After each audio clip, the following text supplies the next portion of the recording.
안녕하세요. 코드스테이츠 이머시브 코스 22기 2팀의 파이널 프로젝트 발표를 시작하겠습니다.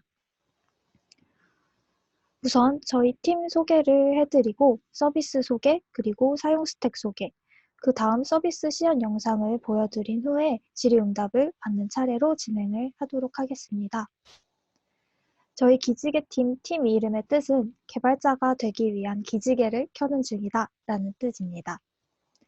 지난 2주 프로젝트에 저희 4명이 우연히 같이 하게 되었었는데요.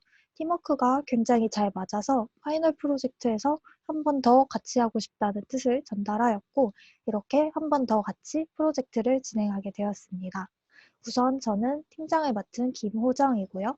박신영님과 함께 프론트엔드 작업을 진행하였습니다. 백엔드에는 박채린님, 김민재님이 수고해 주셨습니다. 저희가 각각 구현한 주요 기능들은 이렇습니다. 각자 작업을 하는 동안에도 슬랙으로 현재 진행 상태를 공유하고 서로 필요한 부분이 있으면 구글 미팅을 통해 같이 진행을 하기도 하면서 굉장히 소통을 많이 했던 팀이라고 생각이 듭니다. 저희 프로젝트 소개를 해드리겠습니다. 저희가 4주 프로젝트에서 만든 서비스는 돈폴겟이라는 서비스입니다. 사용자가 자신의 경조사에 대해서 간편하게 기록할 수 있도록 한 서비스인데요. 자신이 어떤 날에 받았던 혹은 주었던 내역을 기록해두고 나중에 필요할 때 검색을 통해 쉽게 찾아볼 수 있도록 하였습니다. 그리고 다음 달의 일정을 미리 기록해두면 다음 달 내역을 합산하여 다음 달 지출 알림을 띄워주어서 사용자가 미래에 있을 큰 지출에 대해 미리 대비할 수 있도록 해주었고요. 모바일 앱의 경우 카카오뱅크, 토스 등 자주 사용되는 송금 어플과 연결하여 사용자가 편하게 경조사 관리를 할 수 있도록 하였으며, 그리고 경조사 선물 추천 페이지를 넣어 사용자가 어떤 날, 어떤 대상에게 어떤 선물을 하면 좋을지에 대해 고민하는 시간을 줄여주도록 하였습니다. 저희가 사용한 스택은 이렇게 됩니다. 저희의 이번 도전 과제는 웹과 앱 두 가지를 만드는 것이었습니다. 같은 기능을 가진 서비스이기 때문에 백엔드의 경우 서버와 DB는 하나로 통합하여 웹 앱을 전부 진행을 하였고요. 프론트의 경우 웹은 리액트, 앱은 리액트 네이티브와 그리고 배포에는 엑스포를 사용하였고, 웹 배포를 자동화하기 위하여 코드 파이프라인을 사용하고 기본적인 배포는 S3로 진행하였습니다. 저희 서비스의 시연 영상을 보여드리겠습니다. 우선 저희는 웹 화면에 반응형 디자인을 넣었습니다. 앱을 따로 진행을 하긴 했지만 앱을 다운받지 않고 웹 앱에서 바로 사용할 사용자도 있을 거라 생각을 하고 웹 앱에서 보이는 화면이 저희의 앱 화면과 비슷할 수 있도록 디자인을 하였습니다. 저희 서비스에는 일반 회원과 소셜 로그인 회원이 있는데요. 일반 회원의 경우 저희 서비스 회원 가입 창에서 직접 이름과 이메일, 비밀번호를 입력하여 가입하게 됩니다. 나중에 비밀번호를 분실하였을 때 비밀번호를 찾을 수 있도록 비밀번호 찾기 힌트와 답변을 입력을 할 수 있도록 하였습니다. 소셜 로그인 영상입니다. 소셜 로그인으로는 구글과 페이스북을 선택하여 진행하였습니다. 웹에서는 리액트 구글 로그인, 앱에서는 엑스포 구글오스를 사용하였습니다. 페이스북에서는 리액트 페이스북 로그인과 엑스포 페이스북을 사용하였으며 가입 시 필요한 이름과 이메일 정보는 각각의 소셜 사이트에 등록이 되어 있는 그 이름과 이메일이 바로 입력이 될 수 있도록 하였습니다. 일반 로그인을 하는 화면입니다. 아이디 혹은 비밀번호가 일치하지 않는 경우 알림을 띄워 사용자가 다시 입력할 수 있도록 하였고요. 로그인 성공 시에 로그인이 성공하였다는 알림이 뜨면서 사용자 화면인 캘린더 화면으로 바로 이동이 됩니다. 저희 각각의 탭을 설명을 드리겠습니다. 4가지 탭이 있는데요. 첫 화면은 캘린더 화면입니다. 여기서는 사용자가 입력한 일정들이 시각적으로 바로 표시될 수 있게 하였으며, 그리고 특정 날짜를 클릭하면 우측 혹은 하단에 상세 스케줄이 띄워질 수 있도록 하였습니다. 웹의 경우 달력에서 바로 일정 추가도 가능하도록 하였습니다. 그리고 여기 상단에 떠 있는 것을 보시면 다음 달 지출 알림입니다.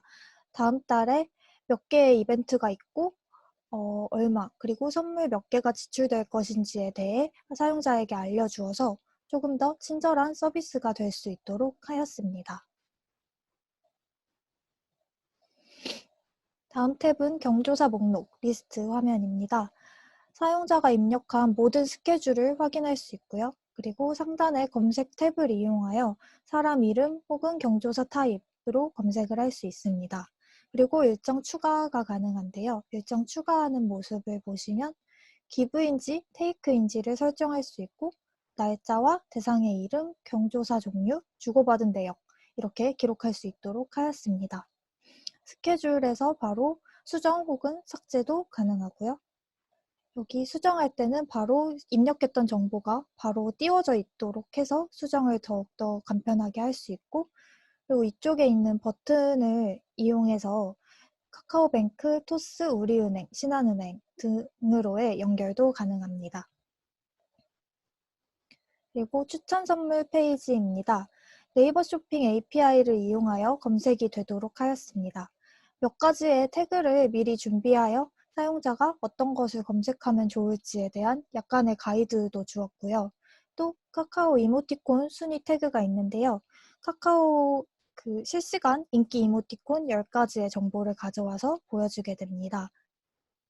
각각의 상품은 클릭했을 때 해당 상품의 페이지로 이동할 수 있고, 클릭 시 저희의 DB에 조회수 정보가 누적되어서 첫 화면에 추천 선물을 띄워주는 데에 사용하였습니다. 그리고 상품 정보를 친구에게 공유하고 싶은 경우에는 링크를 클립보드로 복사할 수 있는 기능도 넣었습니다.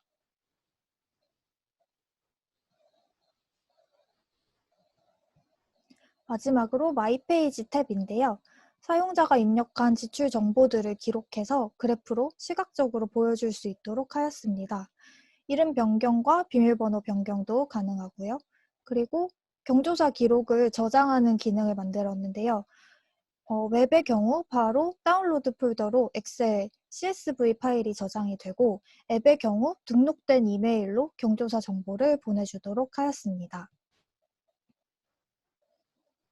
저희의 서비스 발표는 여기까지이고요. 그리고 이제 저희가 동기분들께 받은 질문에 대한 간단한 답변을 드리는 시간을 가지도록 하겠습니다.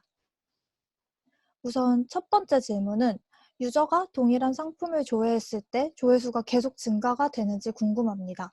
조회수가 올라가면 추천 상품 상단으로 이동을 하는데, 예를 들어 자신이 판매하고 있는 상품을 해당 어플에서 추천 순위를 높이고 싶어 조회를 여러 번 할 수도 있는 문제점이 나타날 것 같습니다. 라고 날카로운 질문이 있었는데요. 저희가 지금은 따로 처리를 하지 않아서 유저가 클릭하는 만큼 그대로 늘어납니다. 이 질문을 받기 전에는 사실 생각하지 못했던 부분이었는데 충분히 일어날 수 있는 일이겠구나 생각이 들어서 논의를 해보았는데요. 한 유저가 한 상품에 대한 조회수를 딱 한 번만 올릴 수 있게 하는 방안이 가장 쉬운 방법이라고 생각이 듭니다. 하지만 어느 정도는 한 명이 여러 번 클릭한 것도 반영이 돼야 하지 않을까 싶어서 가장 좋은 방법은 특정 기간을 설정해주고 약 3일 이런 식으로 설정을 해주고 그 기간이 지난 후에 클릭한 것은 반영이 되도록 하면 어떨까 생각이 듭니다. 두 번째 질문은 저희가 선물 검색 기능에서 사용한 인피니트 스크롤에 대한 질문이었는데요. 스크롤 시 받는 데이터는 서버에서 한 번에 받아오셨나요? 아니면 매 스크롤 끝마다 몇 개씩 요청하신 건가요? 그렇게 한 이유도 있을까요? 라는 질문이었는데요. 데이터는 지금은 서버에서 한 번에 100개를 받아오고 있고요. 클라이언트에서 그 받은 정보를 쪼개서 리액트의 스테이트에 저장하고 있는 방식입니다. 일단 이렇게 클라이언트에서 처리하고 있는 가장 큰 이유는 저희는 지금 인피니트 스크롤을 웹 사이즈 화면 이렇게 가로로 긴 화면일 때는 8개, 모바일 사이즈일 때는 4개씩 띄워주고 있는데 이 상태 변경을 감지해서 개수를 변경하려면 클라이언트에서 작업하는 것이 더 수월할 거라고 생각을 했습니다. 서버에서 처리하려면 API 수정이 그때 필요하기도 했고 그리고 렌더되는 속도의 문제를 해결하는 것이 인피니트 스크롤의 가장 큰 존재의의라고 생각을 했기 때문에 데이터를 쪼개는 부분은 클라이언트에서 하는 것이 맞다고 생각을 해서 그렇게 진행을 했습니다. 그리고 혹시 CSS를 설계한 문서와 같은 것이 있었을까요? 하는 질문이었는데요. 저희는 처음에 스케치와 제플린이라는 툴을 사용해서 처음 디자인 기획을 간단하게 진행을 하였습니다. 스케치는 이렇게 웹 화면을 직접 그림 그리듯이 그려서 디자인할 수 있도록 도와주는 툴이고요. 그리고 제플린은 스케치에서 작업한 파일을 CSS 코드로 변환을 해주는 툴입니다. 이렇게 초기 디자인 세팅을 잡아놓고 나서 진행을 하니 좀 막연하게 디자인을 시작할 때보다는 더 수월하게 작업할 수 있었던 것 같습니다. 마지막 질문으로는 체리님이 패스포트 JS를 사용하시면서 겪었던 세임 사이트 이슈에 대한 질문이었는데요. 세임 사이트 이슈를 해결하기 위해 어떤 방법들을 해보셨나요? 하는 질문이었는데 체리님의 답변으로는 서버와 클라이언트에 각각 콜스, 헤더스 설정을 변경을 해주었고 오리진에 도메인을 구체적으로 명시하면서 크레덴셜 값도 추가해 보았습니다. 또 쿠키를 보낼 때도 여러 가지 옵션 설정을 시도해 보셨다고 해요. 하지만 저희가 S3, EC2 이렇게 각각 따로 배포하였다는 근본적인 문제가 있어서 해결이 되지 않았고 결국 다른 방법을 사용하게 되었습니다. 이를 통해 처음 설계를 하고 진행하는 과정을 더 신중히 해야겠다고 느꼈습니다. 저희가 준비한 발표는 여기까지입니다. 저희 서비스에 더 관심이 생기셨다면 저희의 노션 페이지 그리고 깃허브 위키 페이지에도 방문하셔서 저희 팀원들이 올린 자료들도 봐주시면 좋을 것 같습니다. 감사합니다.